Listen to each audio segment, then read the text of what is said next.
இலங்கையின் அண்மைய சமூக ஊடக சூழலை நாம் கவனமாக பார்த்தால், கடந்த காலத்தில் நாம் எதிர்கொண்ட ஒரு ஆபத்தான நிழல் மீண்டும் மெதுவாக திரும்பி வருவதை உணர முடிகிறது. குறிப்பாக அண்மையில் சுகாதாரத்துறை ஊழியர்களின் ஆடை தொடர்பாக எழுந்த விவகாரம் ஒரு நிர்வாக அல்லது தொழில்சார் பிரச்சனையை தாண்டி இன மற்றும் மத அடையாளங்களை சுற்றிய அரசியல் விவாதமாக மாறியிருக்கிறது.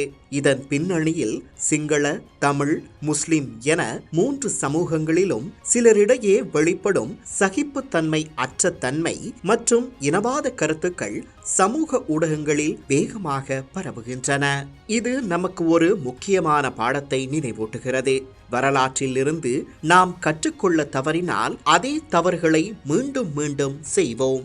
இவ்வாறான உணர்வுபூர்வமான பிரச்சனைகள் எழும்போது நிதானமாக சிந்திப்பதற்கு பதிலாக ஊழல் கரைபடிந்த இனவாத அரசியல்வாதிகளின் வார்த்தைகளில் சிக்கிக்கொள்வது மிகவும் ஆபத்தானது. குறிப்பாக ஒரு சமூகத்தின் நலனை மட்டுமே முன்னிறுத்துவதாக கூறி அரசியல் ஆதரவை தேடும் தலைவர்கள் மக்களின் அச்சம், கோபம், மத உணர்வு மற்றும் இன உணர்வுகளை அரசியல் மூலதனமாக மாற்றக்கூடும். அதன் பின்னர் என்ன நடக்கிறது?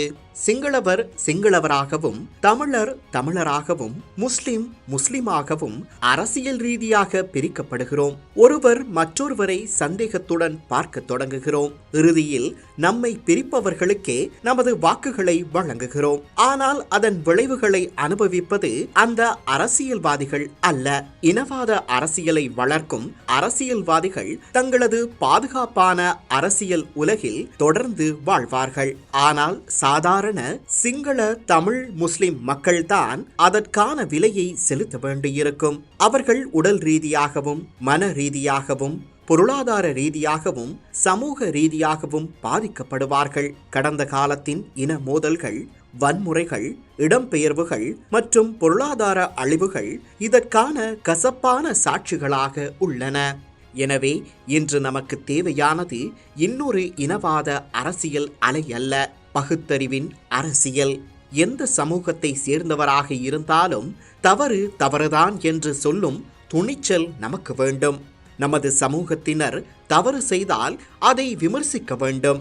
அதேபோல் மற்றொரு சமூகத்தின் உரிமையை பாதுகாப்பதும் நமது சொந்த சமூகத்தின் உரிமையை பாதுகாப்பதற்கு சமமான மனிதநேய பொறுப்பாக இருக்க வேண்டும்.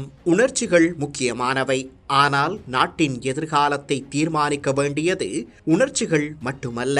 உண்மை, சட்டம், சமத்துவம், மனித உரிமைகள் மற்றும் பகுத்தறிவு ஆகியவை இருக்க வேண்டும். சிங்களவருக்குள் இருக்கும் இனவாதத்தையும், தமிழருக்குள் இருக்கும் இனவாதத்தையும், முஸ்லிம்களுக்குள் இருக்கும் இனவாதத்தையும் நாம் ஒரே அளவுகோலில் எதிர்கொள்ள வேண்டும்.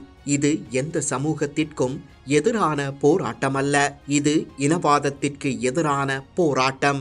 இலங்கை மீண்டும் அதே விச சுழற்சிக்குள் செல்ல வேண்டுமா, அல்லது கடந்த காலத்திலிருந்து கற்றுக்கொண்டு புதிய அரசியல் கலாசாரத்தை உருவாக்க வேண்டுமா என்பதை தீர்மானிப்பது அரசியல்வாதிகள் மட்டுமல்ல, அது நம் கையிலேயே உண்டு.